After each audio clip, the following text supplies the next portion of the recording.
The following podcast contains adult themes and adult language. Listener discretion advised. And although we joke, if you or someone you know is affected by or a victim of domestic violence, dial 1-800-799-7233 or visit the National Domestic Violence Hotline's website, thehotline.org. But it's always the husband, it's always the husband, it's always the husband. I'm gonna keep it.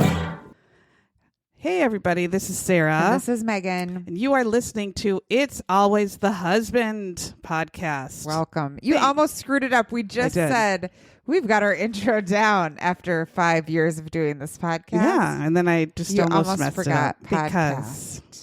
Oh, well, welcome. This is a true crime podcast, but not really because we do no research. We just tell a story about a husband who is a jackass and kills his wife, and then shitbag. We rip on each other and the murderer. So welcome. Yes. If you're a perimenopausal or menopausal woman, you fit right in. This might be the place for you. Yeah. Before we begin, I thought we would honor some new Patreons. You did? Ann Fenstermeister, Macher Fenster. I feel like she has joined or maybe re-upped. Ann Fenster, Macher Fenster. And Cindy Chapel or Chappelle. Oh, is it like Chapel Rowan? It looks like Chapel Rowan. I like what you done. Cindy Chapel. And Ann Fenster, Macher Fenster. Thank you, Ann and Cindy. Thank you. We appreciate it more than you know. We do. Now we only need to get 7 more jobs to keep our heads above water. If you would like to support this, if you listen to this and you're like, these girls are funny. I know. We have to get we have to do that Patreon that's insane. Oh, my God. We have one that's... we got to tell you about because it's crazy and gross. It's just every single weekend becomes a shit show. It does. I spent 4 hours at Grand Slam, which is a cesspool of kid germs and sweat with my son for his 11th birthday this weekend. And then I could do, as soon as we got home, I was like, everybody in the tub. And yeah, when we have time though, we have a good Patreon that is gross. It is, yeah.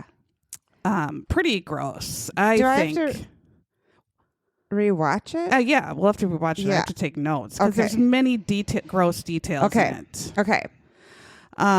Several gross details. Maybe this weekend is Mother's Day, but no one gives a fuck about moms. Hell no.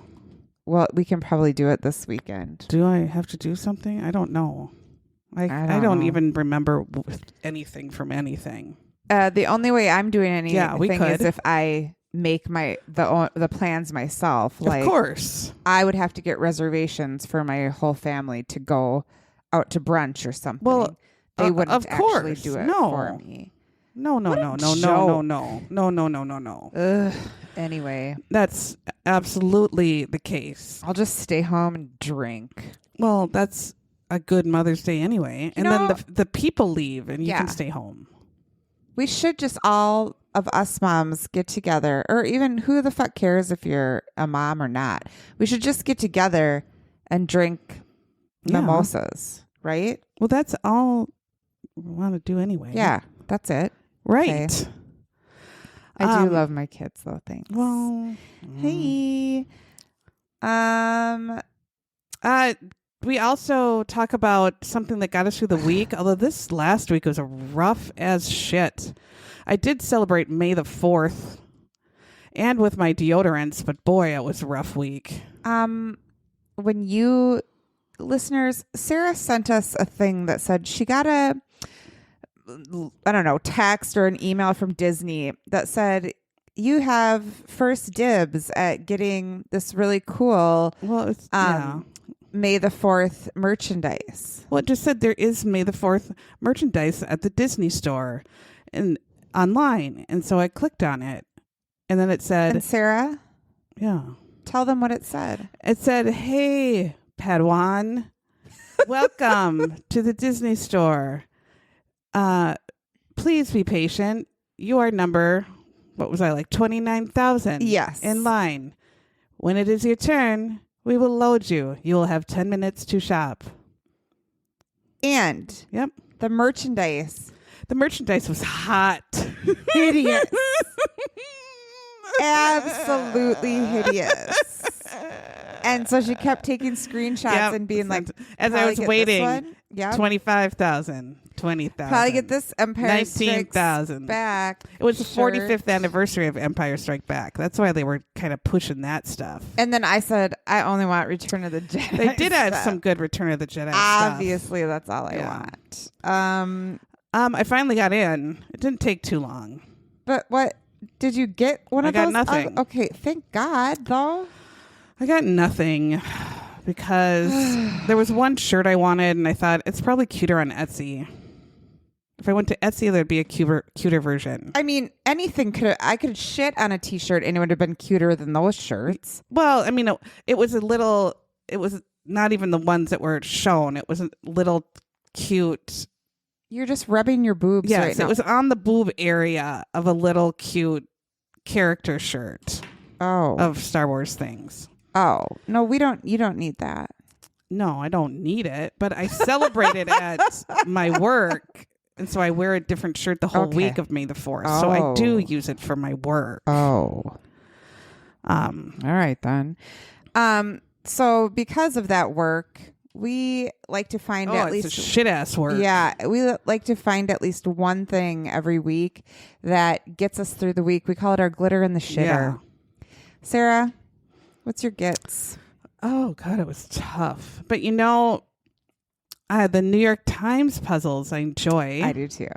But the Skim has puzzles. Oh, really? Did you not know? No. I haven't read my either. Skim forever. I finally just kind of was, because I try not to look at the news too much now, because it's like taking an iron boot and kicking yourself in the cunt. Mm-hmm. But they have puzzles that are really good, and they're hard puzzles. And so you go to your Skim, and then they have puzzles, and you click on it, and they're fun and difficult, and they're different kinds of puzzles, like different from the New York Times ones, and they get addicting too. And you can go, I think, and maybe not have a Skim, but the Skim is like a little It's like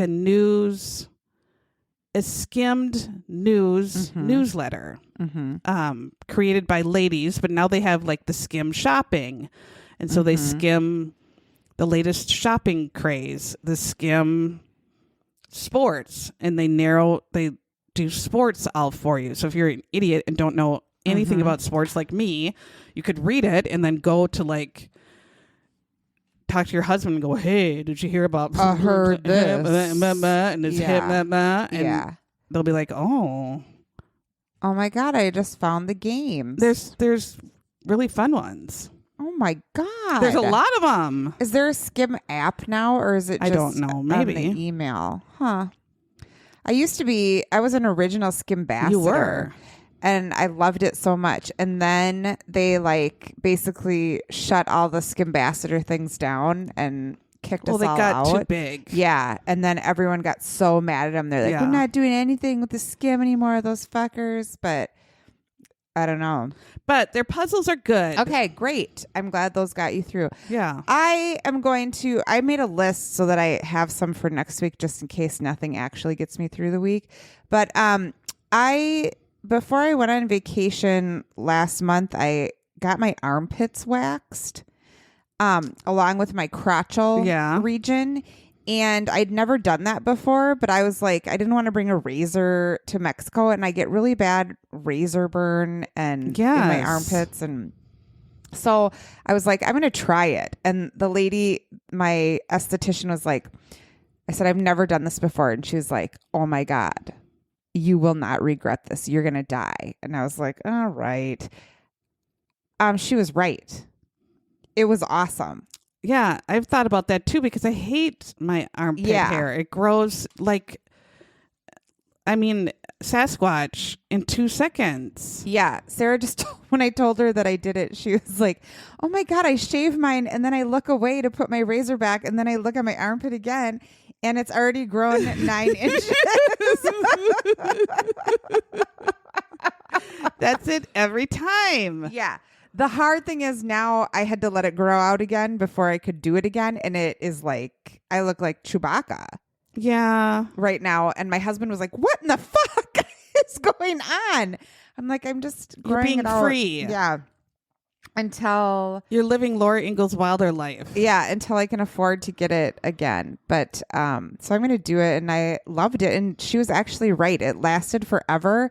And I got no rash and I didn't have to, haven't shaved forever. I mean, now obviously I look like a No, I need to do that. Or laser the Sasquatch, shit out but- of it. Yeah, but or it's cheaper laser, to wax it, but I'm yes, sure. of course. Yeah.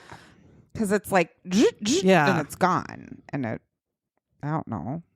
It was like Nice. cheap. Yeah. Okay. So that's mine.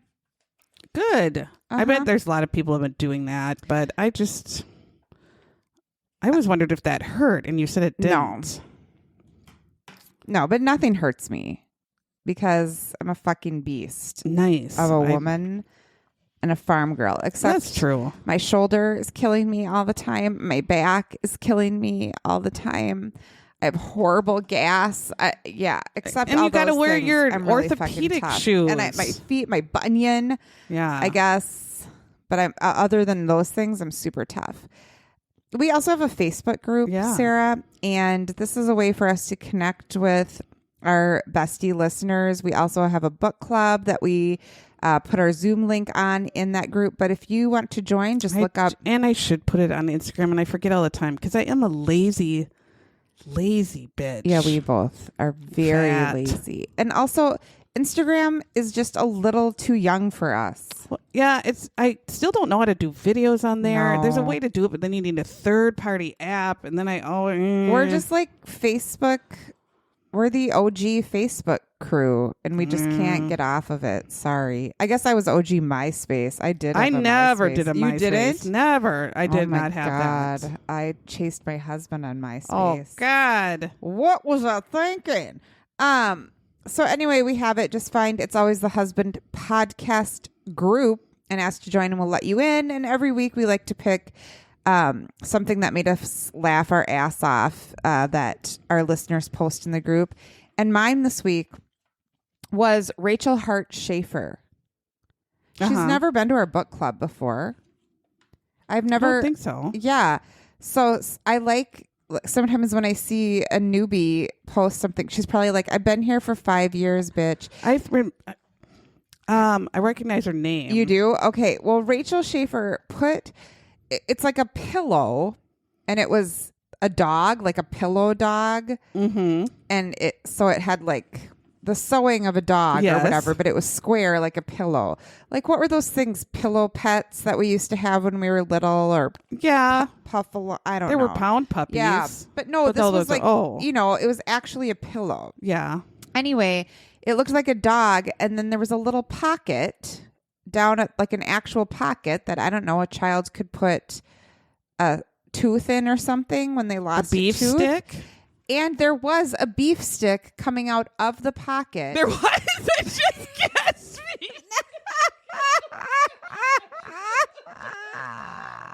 What the hell? It was actually a bone. Oh, okay. But the bone looked like a dick. It looked like oh no, a bone was coming out of the pocket. a boner. Yes, on this child's pillow toy. Oh, boners! You never know the right place or or the right time. That bone should not have been placed there on the pillow. But anyway, Rachel, thank you for giving me a laugh and going, oh my God, the inappropriate children. pocket. The children. Oh. What was yours? Well, first off, Valeska put this video that has to go with May the 4th of this woman who, well, I think the thought counted. She put her hands around a giant girthy cucumber. Oh my God, I saw and then this. put it into plaster, plaster. Yeah. And casted Yeah. her hands around the big girthy cucumber. Yeah. And then when she pulled it out, she had her hands with like a space, or hands with like a space. She pulled out the cucumber and then, of course, took a bite out of the cucumber. Why? But then her hands had a nice space in between. And then her husband or male partner nerd came with his lightsaber that maybe got at Disney World, that you pay $9,000 for to build at Galaxy's Edge. And then he put it into the hands, and they said, your own personalized lightsaber holder. Oh. And it My was God. sexual, inappropriate, and nerdy at the same time. That is so nerdy Yeah. and disgusting and perverted. And then I also, Sam DeGrassi found flower stickers that also fit with people who enjoy corpse clothes. That was just for you. Yeah. And that said, I'm not dead. What did it say? I'm not dead. I only dress. I dress that way. Yeah. And then Corpse she clothes was like, are Sarah, a good bargain. This is for you. Yeah. Corpse clothes are But disgusting. I was looking at TikTok, which is weird. This plaster and the plaster caster lady. Have you heard about her? That groupie? No. Well, in the 60s, it was this woman named Cynthia Albritton, and she was taking a pottery or like a art class, and she got an assignment to like cast shit. And so she was a pervert. And so when she heard that anything hard could be cast, she was like, oh my God, I'm going to cast dicks. She said that was the first thing that came to her mind. And so then in her town, Jimi Hendrix came to play. So she went backstage and asked Jimi Hendrix if she could cast his hard dick. And he said yes. So she cast his boner.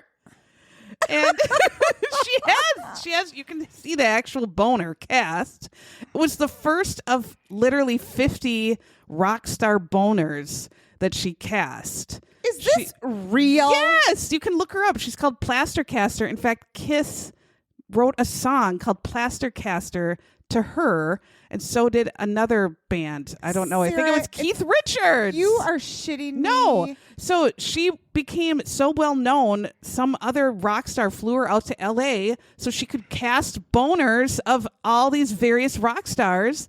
And it was like in 2002, she put them all on display, all these boners. Some were like tiny and some were like huge and some were like seriously crooked and spiraled and fucking gross. Oh my God. So look at Plaster Caster Cynthia.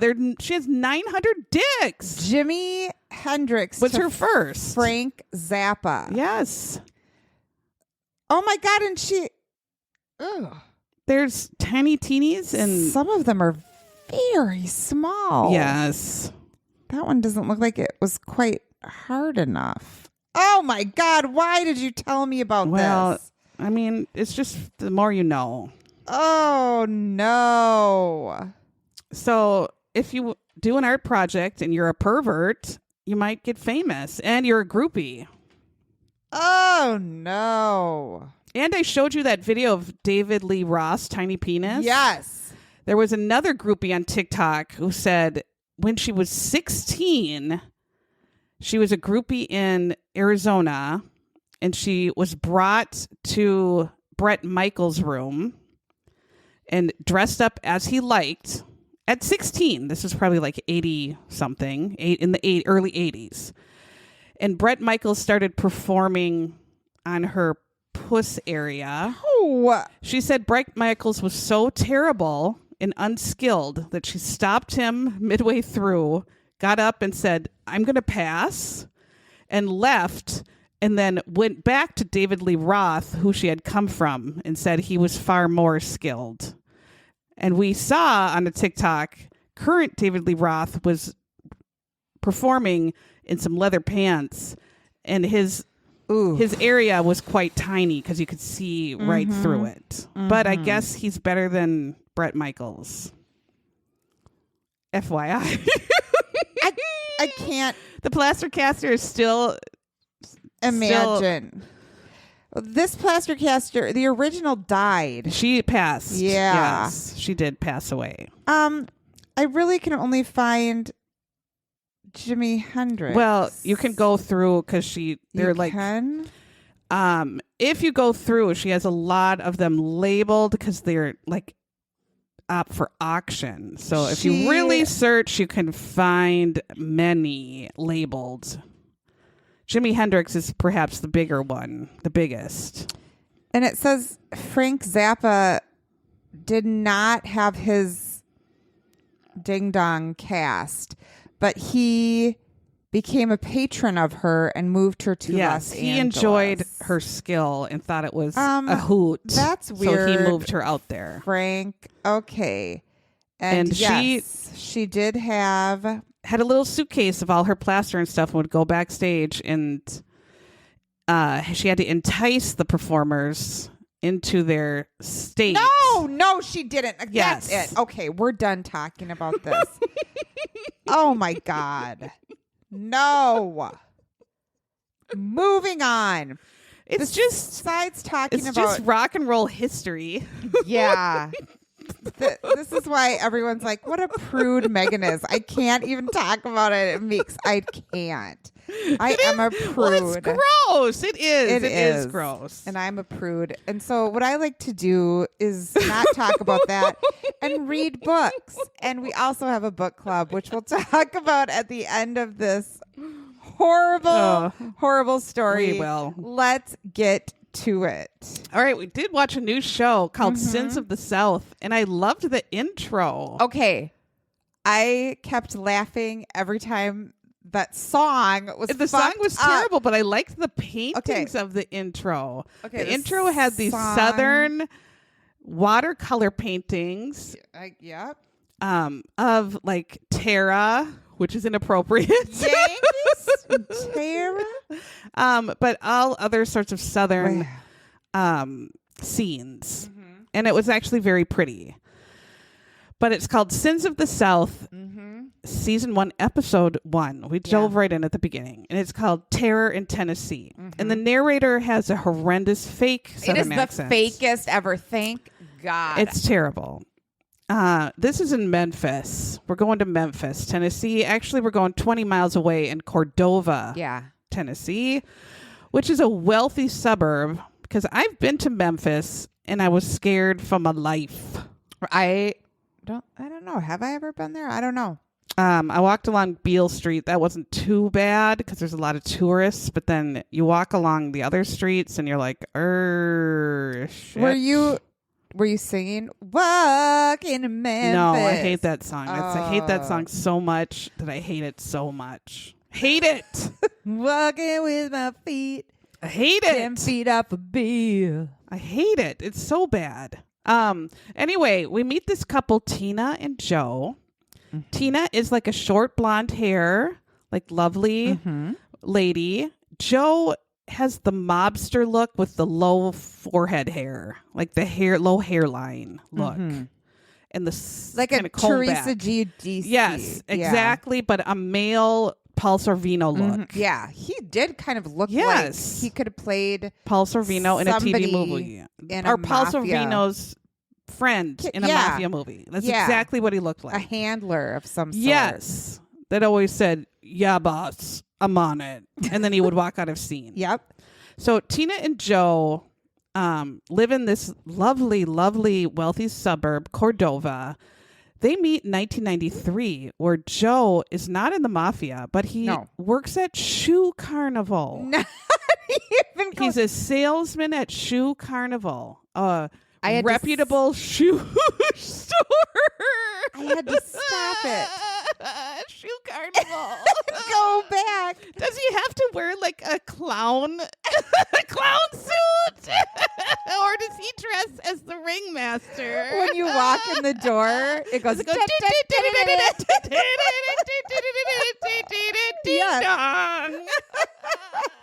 Who could that be? Oh, I had to stop it. And some dick on stilts comes and says, what can I help you with? Do you have any clown Yeah. shoes? Oh. This I actually stopped it, and then I was like, Shoe Carnival? What the fuck? I guess. I mean, you're not going to find like Louboutins at Shoe Carnival. What do mean- they think you're going to buy there? I don't think so, but I just looked it up to see. Like, you're going to get big ass Dr. Scholl's. Is it something close to like a famous footwear? I mean, like what we have? Or like a DSW? But at DSW, I can still get like brand name shoes. At Shoe Carnival, I feel like I'm just getting Velcro Oshkosh Bagosh. This, I don't know. Oh, well, they have, I think it's like a DSW. Shoe Carnival? Yeah. I'm looking on the website. They have, They still they have, still like, exists New a Shoe Balance- Carnival? Yes. Maybe it's like a Southern thing. Oh my. And we thought it was a circus. Well, my God, you don't name your store Shoe Carnival. Yeah. But then we have a store called Dress Barn, We do. and that is inappropriate. It You don't go is. to Dress Barn. Yeah. Or you Yep. don't name a ladies' store Dress Barn. You sure don't. Anyway, so this Dick Joe is Yeah. working at Shoe Carnival wearing the clown outfit, and in walks Tina. And Joe gets a mighty boner in his clown outfit, and he falls in love at He first does, sight. And he yeah. offers to buy her a pair of Velcro Oshkosh Bagosh. And she says, thank God, I've always wanted these. And he buys them for her. And she's Let's like, get oh married." my God. And they start dating, and they are married within the year. They like fall fast in love. Yeah. In fact, they show a little bit of their wedding, and she looks hot Uh-huh. as hell in her wedding dress. And they party on the Memphis Queen. I feel like Yes. that's a big deal. And her brother said, well, he's a damn Yankee, Oh yeah, but because he was from Illinois. yeah, but Is that- she loves yeah. him. And they said, thank God they never wanted kids because Yeah. you don't want half Yankee kids. I guess. No. This is like a big deal still in Memphis. No. Nobody wants half Yankee kids. No. But they do have a shared love of collecting cars. Now, Sarah, let me tell you, collecting cars seems like it would be mighty hard when you work at the Shoe Carnival. Shoe Carnival seems like a salary where you can collect a Ford Pinto, That you Or- found abandoned yes. on the side of a highway. right, or a Pacer. Maybe. Yeah. But that's not what they were collecting. No, No, they weren't. They were collecting Hummers, Mm-hmm. Porsches, and quite a few Corvettes and Chevelles. Tons of Corvettes. In fact, they loved Corvettes so much that Tina was president-elect. She was going to be president of the Memphis Corvette Club. They were members for quite a while of the Corvette Club. I didn't even know there were Corvette clubs. I didn't either, but this seems like quite the club to be in. It does. They had progressive dinners. And those are fun because you progressively get more drunk and shit in everyone's yard and puke at everyone's But you're yard. still driving around. And you're driving your expensive Yeah. Corvettes and Yeah. smashing the shit out of everyone's mailbox. Yep. What did Magnum PI drive? A Corvette? I don't remember. Let me look it up. Or is it something else? I feel A like Ferrari. He drove a Ferrari. Ferrari. Oh, okay. He also drove a helicopter. What was Kit? Sometimes. Kit of Kit Dark. from Knight Rider? Yes. He was a Corvette. Okay, there we go. I Yeah. knew something was. All right, we get to Saturday, October 25th, 2008, and the Corvette Club is going to have the hottest progressive dinner cookout yet. Oh no, he was a Mustang. What? Kit was a Mustang? No, that can't be right. What did the Charlie's Angels drive? They had a hot car. What That stripes. kind of car is Kit? So anyway, the progressive dinner was going to be in the neighborhood, a very ritzy neighborhood that Tina and Joe lived in. Can I just tell you, it says the actual kit was a Pontiac Trans Am. Trans Am, that was it. What's his name? Smokey and the Bandit drive. Was that Trans Am? Or is that Corvette? Smokey and the Bandit Trans Am. Okay, so Trans Am was the big car to have. But that was just a Pontiac. Anybody could have that. That was like a fake Corvette. Yeah, I feel like, Corvette was fancier, right? Yeah. Okay. So they're having the big party. They're prepping. 50 Corvettes are going to be at this party. So this is like hot stuff, and it's going to be a good time. Deal. There's going to be a lot of yard shits. A lot of yard shits, because you're going to, and a lot of yard pissing. Yep. And a lot of yard throw-ups. And so it's going to be a barbecue. And who's in charge of bringing all the meat? Where's the beef? It's Tina. Tina is bringing the meat. So Tina's job is to go that morning of Saturday, October 25th, and get all of the meat for the 50 Corvette people. That's a hell of a lot of meat. That's so much. Why is one person supposed to carry like a brontosaurus rib? Is anyone going to help? No man is going to go do it. Tina's going to do it by herself. How's she going to bring all that goddamn meat? She was the president-elect. But she could elect someone else to do it. Oh. Anyway, it gets to be like 10, and you got to put the meat on if you're going to like smoke it and stuff. It's Memphis and such. Yeah. There's no beef, no meat. Where's the beef? And then it's 10:30. There's no meat and there's no Tina. And they're getting worried. The guy who's the actual member of the Corvette, he was like, we're coming to my house. That was where the cookout was going to be. And he actually said these words. I wrote them down. Where's the meat? And where's Tina? Yeah. They cared about the meat first. They cared about the meat first. They didn't give two shits about the woman. Where's the meat? And where's Tina? Tina, where's the goddamn meat? It's getting to be 11. There's no meat. We're getting hungry, Tina, and we got to put the meat on to cook it. So they're starting to get concerned, and they're starting to call Joe and say, where's your goddamn wife with the meat? And Joe is like, I don't know. I saw her go shopping for it. She left. And they're saying, well, she's not here, Joe. The meat's not here. We can't put the meat on. What are we going to eat? Where everybody's getting drunk and they're not eating food. Right. Where's Tina? Things are getting dangerous. Yep. People are going to start passing out in the hostas. And the yard shits are going to be running. Yeah. Yeah. So Joe says, I'm going to try to reach her. And he doesn't reach her. He comes over and just parties and fixes cars and talks about the Corvettes. Tina's nowhere to be found. No. There's no meat to be found. Nope. I'm not sure if they had sent a substitute to get the meat. I'm unaware. Did they stop the party because the president was gone? They kept partying, and it wasn't until 11:30 p.m. that they realized she's been missing the entire day. Right. Unable to find her, reach her, that they then call the police and say something might have happened to her at 11:30 p.m. after she's been missing for about 14 hours. Because we're missing the meat. Because the meat was not arriving. So then Joe finally, at almost midnight, calls the police, and he goes in for an interview the next morning. And Joe says, I'm probably the last person to see her when she went to go get the meat. And she was driving our avalanche truck. And so they're like, okay, that's kind of a car, we can find. We can try to look for it. So the next day, the Sunday, still no signs of Tina. No one's heard of Tina. No one can contact Tina. Tina is contacting no one. We get to Monday, the 27th of October, 2008.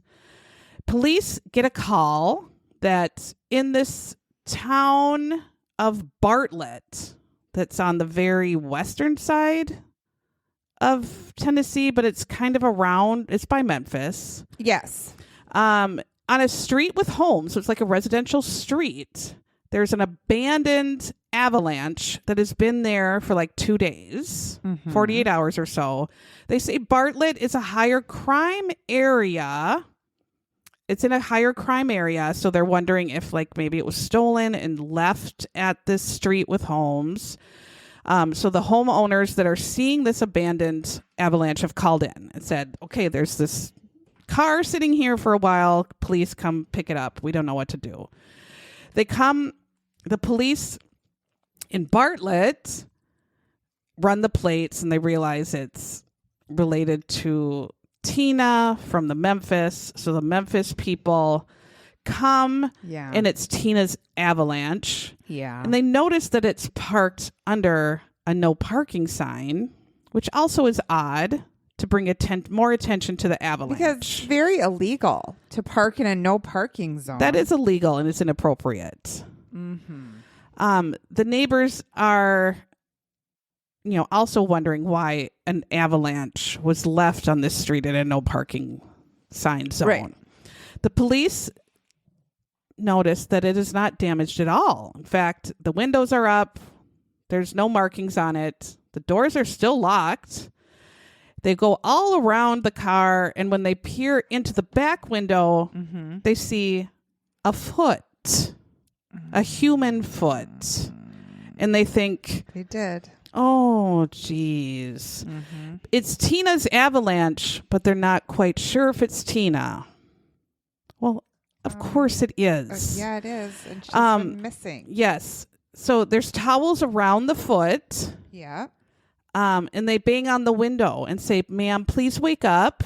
Now, the avalanche has been there for 48 hours or more. Ma'am, wake up. Wake up, ma'am. And they're pounding on the window more and more, louder. Wake up, ma'am. They then turn to each other. She's dead. Well, of course. She's been baking in the Memphis sun for 2 days. What do you think? So the brother of Tina, his name is Scott, gets a call from the police, and they say, we don't want you to panic yet. He's interviewed several times. He's the one who said that Joe was a Yankee. Yeah. Yeah, that's a not a fan. Swear for him. Yeah. They said, Scott, don't worry now. We found Tina's avalanche in another town. We found a dead body in it. We're just not sure it's Tina. Well, Scott's like, are you shitting me? Also, why didn't they just open the door then? When you see a dead body in there, get it out. I mean, I don't know. I don't know. Okay. Scott, so of course he freaks out, goes to Bartlett, and he says he's like sick to his stomach driving to Bartlett because he's like, for Christ's sake, this is my sister. He throws up when he gets there because he's so upset. He sees all this crime tape around the car, and they know there's a body. They know the body's in there. I mean, but do they know? What if she wasn't dead, just passed out, and they're just letting her bake in there, or just like injured and passed out? Right. Anyway, they just leave her there. Anyway, Scott it's so dumb. Is so upset. He throws up right by the crime scene tape. They decide they're going to tow the vehicle all the way back to the Memphis police station. Again, she could have just been injured and unconscious, but they decide she's dead because she didn't answer the door when they knocked. Anywho, she did end up being passed away. But she was. Well, thank God, because they just left her there to cook in the sun for hours and hours. So they took the vehicle to the police department. They go to Joe, the husband, and say, we need the keys to open the doors because we found Tina's avalanche and we found a body inside of a foot. And we feel like it's a feminine foot. Again, we don't know why we didn't Tina. Just bust it open. Yeah, or just open it with everything we could. The jaws of with. life. Yes. But no, we didn't. So they say Joe was sad and upset at that news, but hands over the keys. So once they get inside, it was Tina's body. Yeah. Tina. It was Tina's body inside, and Tina was squished down between the front seat and the back seat, and like where your feet go in the back seat. She was squished way down in there, covered up with like a bunch of towels, and they show like a real photo, like she's just crammed in there. Right. And her hands were loosely duct taped, like you totally could get them out. And her feet were loosely duct taped. And they said if she was really kidnapped, they did a shit-ass job of like tying her down. Right. Because she easily could have gotten out. And at first glance, there's no blood. There's no bruising scene. There's no weapon on the scene. So they figure, is this a body dump where she's killed somewhere else and dumped in the car? She also has 30 grand of rings on her wedding finger. Yes. 30 grand. Girl. That's a lot of, that's good. Yeah. Jesus Christ. Yeah. So they swab the shit out of everything in the car to search for DNA. And then we see Carrie, which is Tina's bestie. She hears about Tina's death on the goddamn news, which is horrible. So she goes right away to Joe's house, Joe and Tina's house. She goes to Joe. She hugs Joe, says she's so sorry. While she's there, detectives come with a picture of the body and ask Joe to identify the body as Tina. Wouldn't they usually bring him to the morgue or bring him there in person instead of a goddamn picture? Well, yeah, you would think that. So they show the picture to him, and Carrie's standing right there. And that's when Joe goes, Tina! Tina. And Carrie says he collapses, his knees give out, and he just collapses on the deck. And so he has to be carried in like James Brown into the house. To the hot tub? Yeah, to the hot tub. Full of water. Yeah. And so basically, the brother pukes. Yeah. Joe falls down and collapses down like James Brown. Every just goes, Tina. man here is just ridiculous and weak. Then they show Clara Murphy, Tina's mom, whose reaction is a mom's reaction, like complete devastation. Like, what the fuck happened to my daughter? This is fucking, just absolute devastation. Joe comes in the next day again for another interview where Detective Martin, in charge of the case, is like, where the fuck were you around this time? Right. And, when she left, and Joe says, well, I did see her go purchase the meat. Well, when was that, Joe? I was around 10. And then I left in my Corvette, and that was around 12. And they're like, okay. Great. They said Joe was very friendly and, cooperative, but he was like kind of weirdly uncomfortable acting. He does tell them that the very day before, just throws in that they were supposed to buy a huge mega mansion in the Eads area. Right. But, that kind of fell through. They had some friggle-fraggle incident where the house purchase fell through the day before she died. Right.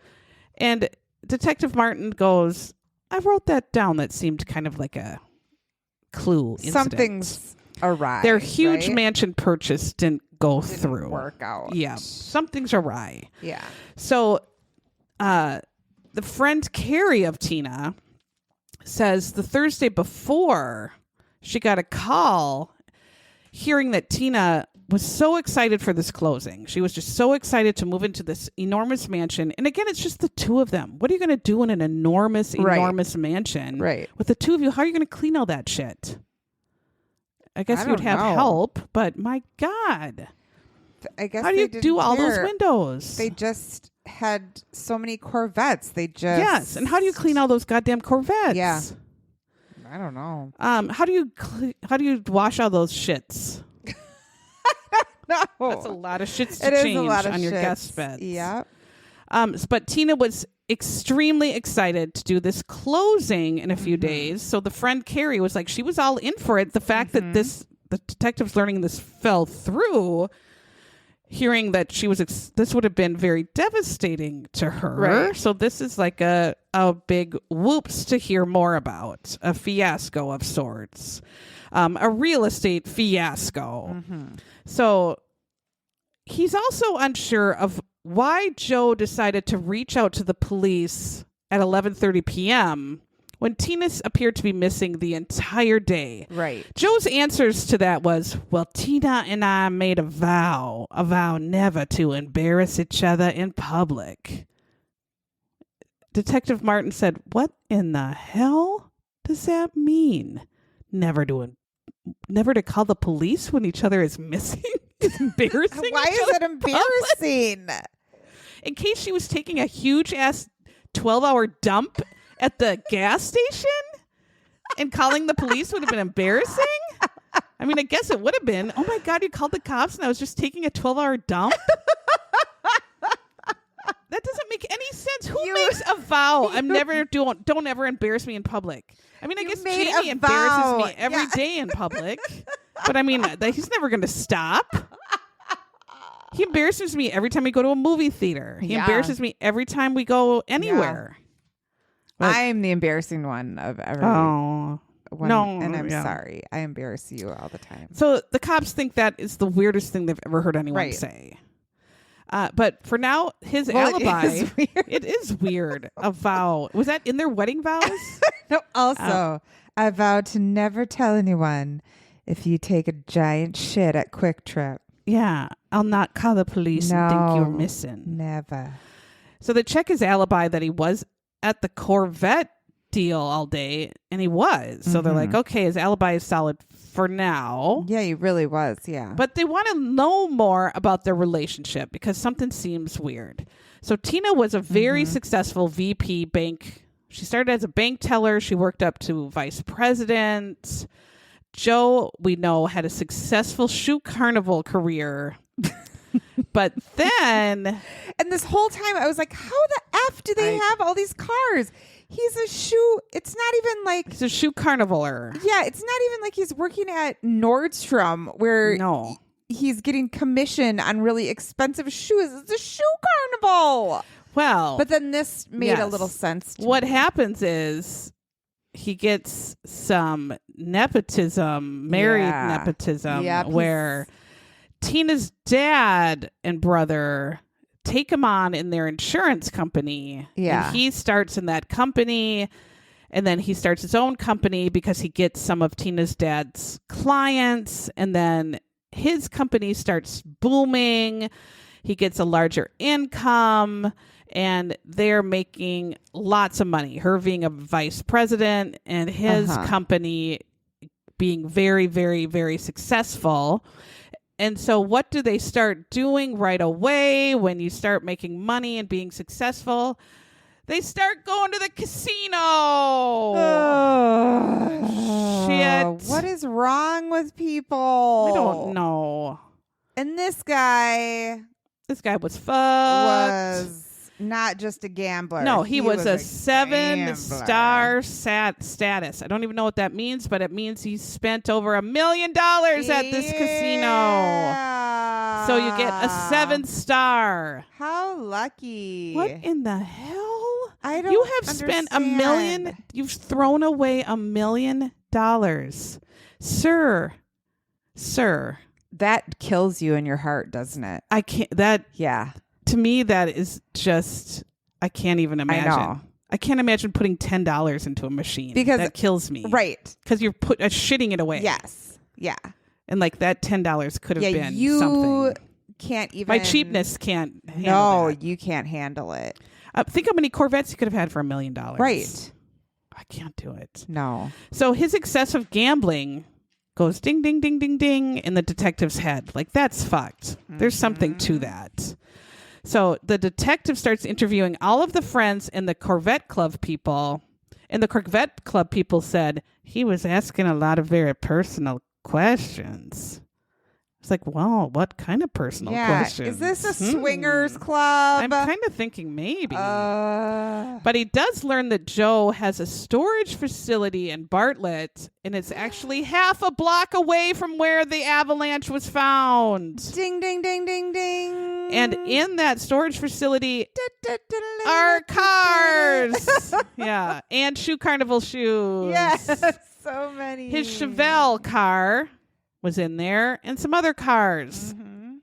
So the detective was like, how weird that the avalanche was found right by a place where he has extra cars. Oh my God, he totally did it. Meanwhile, the autopsy happens, and Tina's death occurred 48 hours before she was found. And which then is she weird. got to sit there for that there and long, cook. even though they found her. They believe that she was asphyxiated with possibly like a plastic bag over your head, which is like a nightmare way to go. To me, it's like a nightmare way to go. Yeah. I mean, I don't even know what you do. Do you try to chew through it? I don't know. Like, that's like such a horrifying, like in movies when that I can't even. That's like a nightmare for me. I don't know. Because they know she had bruises on her neck. Her fingernails were broken. Like she was trying to claw at it. She had bruises from behind. So many bruises on the back. Like someone came at her from behind. That's a dirty dick move. That's a dick move. Yep. If you're going to kill your wife, kill her from the front like a man. Yep. Oh. So she was not killed in the car. There was no struggle in the car. So they know it's another crime scene. So they need to find it. It's the house, obviously, you dick. Right. But they get another tip from the brother Scott. And Scott says, well, he's cheating. And he's been cheating on her for a while with Becky Black. Is she the sister of John Black? I Days wish. Of Our Lives. So friend Carrie says that Tina, since 2002, has thought Joe has not been that attracted to her and has thought Joe has maybe been porking around with Becky. Yeah. Yep. In fact, Tina's mom chimes in and saw Joe and Becky at a movie theater and wanted to die because she saw them out in public and was like, here is my wife's husband with a whore. And they're seeing Ernest takes a dump out in public. She should have just thrown her pop on them. Yep. So they bring Becky Black in for an interview. And Becky says, oh, no. We just go to the same church. This is actually where Becky with the whatever hair. Good hair. From Beyonce came from. Yeah. Becky Except Black. I feel like she's Becky with the bad bush. Yeah. And the police say, bitch, would your DNA be in this avalanche? Because we swabbed the shit out of it. So if your DNA is in it, we're going to find it. And Becky goes, oh, fuck. Yeah, my DNA is in it because we fucked in the avalanche a lot. And the cops are like, oh my God. And her husband was sitting right there. Becky's husband was right there in the interview. You're right. That guy had no idea. And she says all this right in front of him. And the detective is like, her husband was like shocked. He must have been like, what the hell? Why did he go in there with her? Oh my God. So she says, yeah, we were fucking like 2 or 3 times a week for like a while. Gross. That is so gross. And the detective's like, her husband looked quite surprised. But then how are you surprised? You're not noticing this? I don't know. I don't know either. So the DNA does come back, and in the avalanche, that's a lot of nights that's a lot of nights a week. And that's gross. Ugh. She would be kind of sticky and stinky. Yeah. Joe, Tina, and Becky with the big bush DNA was in the vehicle. Yeah. Then they get video from surrounding businesses. Tina was to go shopping and get the meat from that day, but there was no Tina shopping. There was no Tina buying meat. No. Tina had never even left the house. No. They're assuming. So they desperately want to get a warrant for Joe and Tina's house, but they actually have nothing to really get a warrant successfully. So they're kind of shit out of luck. But they get to February 2009, and Becky Black decides to go back to the police. She's concerned about Joe because Joe's being a super dick. She's wanting to cut it off with Joe, but Joe is still harassing the shit out of her, like following her family everywhere and harassing her and saying, like, are you going to fuck me still or what? In front of her husband and kids everywhere they go, and making a scene. So the police say, well, you could help us out by wearing a wire and asking him if he killed his wife. And so Becky says, sure, why not? And so they set up a meeting between Becky and Joe in a parking lot, in a car, it's like, this is all Dateline. Is Joe that dumb? I guess. So he tried to give her a love letter. I know. So Becky's in this hidden parking lot with cops all hiding and watching her. She's mic'd up. Joe gets in her car and he has a love letter for her and he's reading it out loud. And it's like a fifth grader writing a love letter to another fifth grader. And it's stuff like, what was it? Like, I love you. I want to be with you forever. Roses are red. My avalanche is blue. Yeah. My wife was in the back seat and Yes. I love you. Yes. That's very good. So he's reading that and Becky's like, oh, that's nice. Great. And then she says, hey, did you do that one thing? Also, do you think she was dying inside because she knew it was on? Like people were listening. Oh my to God, it? she was probably like, she was oh dying. my Like this is God, gonna be this is gonna be a embarrassing. Dateline one Yeah. day, and I'm so embarrassed. My whole life is gonna be that I'm this weird ass. Why was I screwing him in the avalanche? Oh, I know, and he's gonna be in jail, and I'm always gonna be this. Oh my God, she was just dying. So she says, "Did you do that one thing?" And he goes, "What? Did you do that thing for me?" And he goes, "Oh, what? You know that thing?" He goes, I didn't do that. I would do anything for you, but I didn't do that.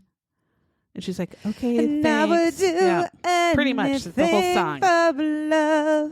So instead of like trying harder, she just goes, okay, Joe, thanks. But I won't do Yeah. that. And then she ran out of the car. And so the police are like, well, the wire thing was a bust. They got shit. But days later, they get another tip. So Carrie Brown, Tina's bestie again, calls up Joe. She has like an annuity with him, whatever. And she's like, I need some cash out because I got a big ass credit card and I want to pay it off. So I want some of my insurance money out. Joe says, no, don't do that. Just keep your money in there, let it sit. And she's like, no, bitch, I want my money out. Get it to me. I want it out. So Joe's like, oh, okay. And so she gets the next day this wire transfer and it all has Tina's name on it, which is super weird. She's like, why does my money transfer withdrawal have Tina's name on it? And she finds that that's super weird. Right. So Carrie calls up and tries to figure this out. She checks with the bank. Where did this come from? And she finds out that the money came directly from Tina's and Joe's checking account, not from her annuity account. Bad. And so that's fraud because he's not paying the money from her actual account, insurance account. He's paying her from his own credit. Right. His own checking account. It's not her actual account. Right. So she's like, oh my God, this is fucked. So she calls up the police and tells them this. And the police are like, holy shit, this guy's got absolutely shit show of a money problem. So they start looking into all of his finances. They actually realize he has some sort of a mail drop secret location separate from his business. So they call postal inspectors. I don't even know what the fuck that I didn't even know that was a thing. It's And like a forensic toilet researcher. Exactly. And forensic toilet postal inspectors. And they go through all his accounts and yada, yada, yada. He has a Ponzi scheme. No. Shocker. So all of the victims... We never even not would have thought guessed that. at all that a gambling fuckface would have a Ponzi scheme. All of the victims are the Corvette Club friends and his literal family and Tina's family. So he is in the shitter at least $750,000 in debt. Besides being actual family in debt, couple in debt with Tina, another like 200 or 300,000.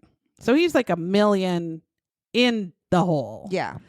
And who knows how much with just gambling and with casinos or whatever. Right. So he's a shit ton in the hole. Yeah. So they get search warrants for his businesses and house because of the fraud, but they find no murder evidence during these search warrants. But then a neighbor sees, hey, I see you're doing a search warrant here. And the neighbor's name is Jeff. And the cops are like, yeah, we are. And Jeff says, well, I got a camera there on the old house, and I told Joe when Tina went missing that I had a camera and I filmed the whole day and I was going to give him the film. But Joe said, nah, you didn't need it. The police didn't need the film. So I just let it get deleted. What the hell? Jeff, you could have yourself, Jeff Cox, his name was. Jeff, you could have given it to the police yourself. You maybe shouldn't have listened to Joe. I was a spy myself. But so Joe had video evidence of the entire house the whole day Tina went missing, but he let it get deleted because Joe told him to. So the police are like, what the fuck, Mr. Cox? Well, what was on the video?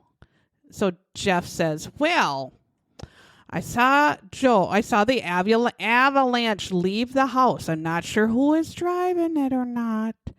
No other car left the house the whole day. But later on in the day, a Chevelle come back into the garage.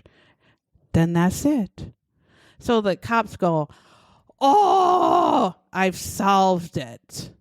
So what they feel is that Joe crammed Tina in the back of the Avalanche, left from the garage in the Avalanche, went to Bartlett, parked the Avalanche, walked the half a block to his storage unit, got in the Chevelle, drove the Chevelle back home, parked it in the garage.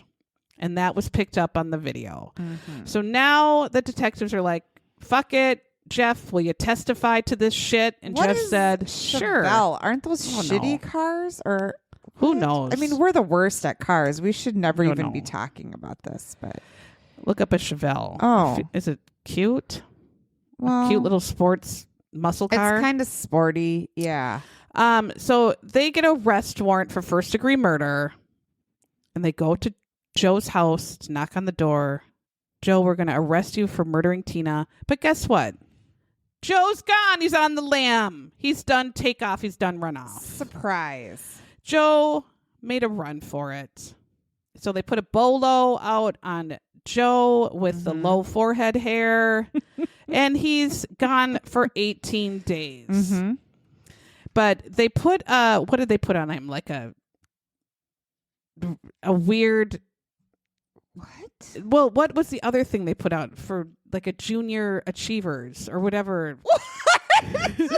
Like regular people. Like what was it that found him? Like I can't think of it. Oh, like do you mean they just put out his like picture so that if people said they saw him, it wasn't like it wasn't the show, but it was like other. It was like an unsolved. It was like an unsolved mysteries, but for just like random like, people who were paying seen attention. This person, yes. Yeah, but it's there's a What name are for those people. called? They said it on the show, and I didn't write it down. So the junior shit. achievers, the junior armchair, armchair junior achievers cops, and the So they pick up on his picture, but it really worked. Yeah. So in Jackson, Tennessee, this lady that works at McDonald's calls Memphis police and says that Dick Joe in a Hummer, a non-noticeable car, a big ass Hummer that's gray, is coming through my McDonald's window every single morning, and I know it's him. So they're like, oh my God, okay. So the detective Martin comes to Jackson and they watch the video of the McDonald's. We're like, holy shit, it's that Dick, and he's coming through every morning. And so on their way to the Jackson PD to like set up to arrest him, they go by the Howard Johnsons and they see the Hummer in the parking lot. Right. It's like, this Dick is staying right there. It couldn't have been any easier. No. And so then they run the plates and it's actually his real car. Like he didn't even like steal a car or like steal plates or anything. Oh my God. Yeah. So they go into the Howard Johnsons and are like, is this Dick still staying here? And they're like, yeah, he put down the name Joe Jerome. Talk about a porn name. That's a porn name. And they're like, okay, Joe Jerome. Joe Jerome. And they say, okay, we want a key to his room. And it's like they show on the reenactment an old-fashioned key. I know. From like 1970. I thought that too. Yeah, it was like those diamond-shaped key from the plastic 70s. key that said number 5. I guess it was a Howard Johnson. So they go up to the room and they say Joe has a lot of guns. And so they bring in the marshals. And so all these men are going up the stairs and they knock on the door, or they open the door with a key, but Joe has the like chain on it. And Joe goes, "Can I help you? Hello?" And they say, "Joe, Joe, the jig is up, Joe. We're going to arrest you now and put the guns on the bed, Joe."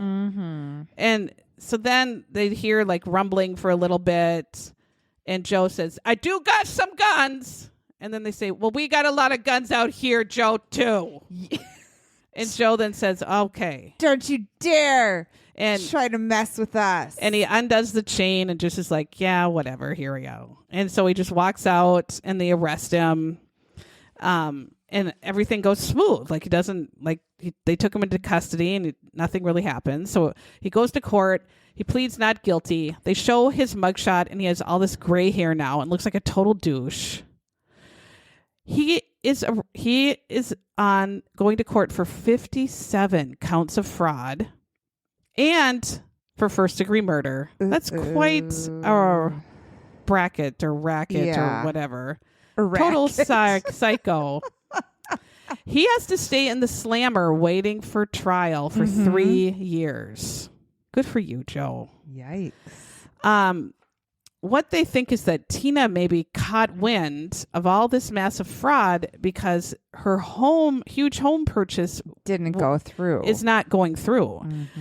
They were probably asking for more financial paperwork and Joe was not providing it. And Tina's like, how come we're stalling on this? And she maybe found this out that they're, in all this debt. And so rather than lose the lifestyle he's in, which is going to catch up with you, Joe. Yeah. It's not going to go away. You're making your life very much worse. Yeah. He decides to kill Tina. Then just say, "I'm in a little bit of a financial trouble right now." Is that? And just file bankruptcy like everybody else and start over. You kill her. So they had a confidential informant witness that Detective Martin didn't even know about. So he was shocked at the trial, like a Perry Mason shocked. He went, "Oh, no." It was the cellmate of Joe who said in the cell, Joe was a huge douche and was bragging about how he killed Tina. This is so dumb. Yeah. He says he went up behind her with like a Target bag, a plastic bag, and asphyxiated her with the plastic bag. Yeah. And then killed her at the house, drags her into the avalanche, squishes her down in the seat to hide her so we can drive out in the neighborhood, dumps the car on the street, walks like half the block to the storage, drives home, and then just goes to party at the Corvette party. So dumb. And then fakes caring that Tina's missing all day, and then finally decides to call the police randomly at almost midnight. Good goddamn idiot. The jury barely deliberates 90 minutes. No sandwich. No No they time didn't care for at all. sandwich. I thought it right away when they said 90 minutes. They did not have time of day. No, they were wanted to just get filling the hell out of out the there. paperwork. They just filled out all the paperwork. Yeah. Guilty. Yep. Guilty. Yep. He was sentenced 4 years to the day that she was buried. So the mom was just like, She cried. yeah, just like, this is too emotional. This is too much shit. He gets life in prison for the murder. And then in 2013, he's guilty of all the frauds and he gets 85 months for that on top of it all. And then all of his cars were sold off so that all that money could go back to his victims that he Ponzi'd. Which I'm sure they didn't even get all their money back, even close to it. But well, God, if it was like $1 million, hopefully yeah. they got something. Right. So they said he will die in jail because of how much time he got. Well, I hope so. But Tina's family did say at the end they did decide to forgive Joe. And I mean, if that helps them heal, good for, that's fine. People say that does help. And some people say they never can. And some people say it does help. It's, depends on how people heal best, God, if it helps them, then, if you could just put him out of your mind and forget it, the person, and let him rot in jail, then that's best. I guess. Oh, but that has to be the hardest thing ever. Because you just want to go and beat the shit out of him every day. Just beat the shit out of him every day. Yeah. Just go every day, say, bring him in here, chain him up to the table, and I'm going to just hit him with a broom until I'm tired. And then I'll come back tomorrow. See you tomorrow. Yeah. Or just hit him. It is true. It is true. Well, this guy. At least he's rotting in jail. Yeah. True. And some people got their money back, which many do not. Could have some people like me do not get money back when they get swindled. So thanks for listening. We also have a book club and we meet on Zoom. And on May 27th is when we're going to do it. We always do it on the last Tuesday of the month. We're reading a book called The Space Between Them. You started it. I did. I'm intrigued so far. It's been hard to find at libraries, so you might have to buy it. But it's on Kindle Unlimited. So if you have Kindle Unlimited, you can get it. Or people have been buying it on Amazon. So it's kind of a tough one. Sorry. I didn't even think about things like that. No, because my brain is a poop. And as is mine. Anyway, thank you for listening. We hope you enjoyed. Remember that it's much easier to pay for a divorce than to kill someone and go to prison forever. And you get raped less. You do. Yeah. You do. So again, if you liked this, you can give us a rating and review, share with your friends. Yeah, we've gotten really nice ratings this last few weeks. Good. They're really cute. I got to post them. Okay, thanks so much. Yes, share with your friends. Word of mouth is the best. It is. And again, subscribe and join our Facebook club. And bye.